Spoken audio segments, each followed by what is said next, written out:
My name is Jad Khalil. I'm an American freelance journalist. I've been based in Egypt since 2011. And this past year, I was fortunate enough to receive a Pulitzer grant to report on Egyptian infrastructure. I became a journalist right after college, and my entire journalism career I've been based in Egypt. I moved to Cairo immediately after graduating college. I studied in Egypt before the revolution, so I had a small support group of friends and some language skills. I started off working at the English edition of a couple of local newspapers under some very inspirational Egyptian women.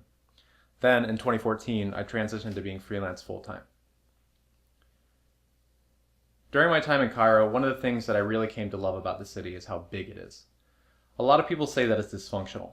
They're not necessarily wrong, but I find it amazing how functional it is given how little is spent on infrastructure here. Infrastructure has been a topic that I've been interested in mostly for personal reasons. My dad is a civil engineer, and I spent a lot of time in his office and sometimes on job sites. When we would travel to Lebanon as kids, he tended to point out how infrastructure in the developing world could be improved. I like doing stories that aren't so blatantly political, so I was drawn to writing about infrastructure. It's really a great way to look into how a political system services its citizens or subjects, and the way choices are shaped by geographical or cultural features. First of all, you get to see who the government caters to when they're planning new projects. You get to see who the economic stakeholders are. You get to see how geography has shaped the city and its people, and sometimes you get to see how people have shaped the city that they call home themselves.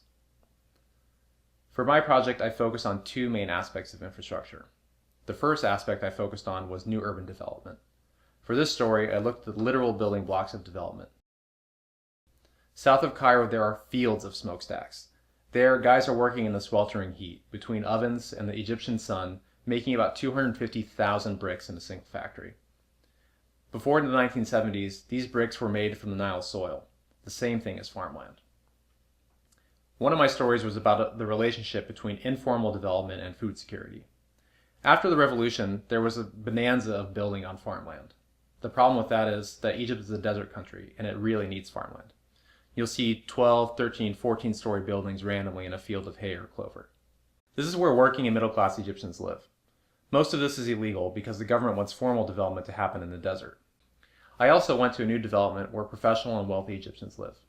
If you look at a time lapse of Greater Cairo, you can see cities sprout out of the desert. A lot of these cities have been fueled by speculation or investment concerns rather than housing. And some analysts that I talked to think that Egypt might be headed towards a real estate bubble, which could be pretty disastrous. The other aspect of infrastructure I reported on was transport. Most people in Egypt get around on roads, but it's a country that was founded on the Nile. So I rode ferries up and across and down the Nile to get an idea of how they could be utilized to save people time and money. I also took a trip to southern Egypt, which was one of my favorite reporting trips I've ever done. I took a train to get there because I was reporting on railroads. One particular line went from the Red Sea to Egypt's western desert. Then, thieves had ripped the rails out of the ground. Every once in a while, a truckload of rails would show up with 100 or 200 tons of steel. It was really amazing to go to the end point of the rail line, look back, and see empty tracks extend to the horizon. I hope you'll enjoy my stories that I was able to write because of the help of the Pulitzer Center. You can also follow the Pulitzer Center and I on Twitter at the handles below. Thanks.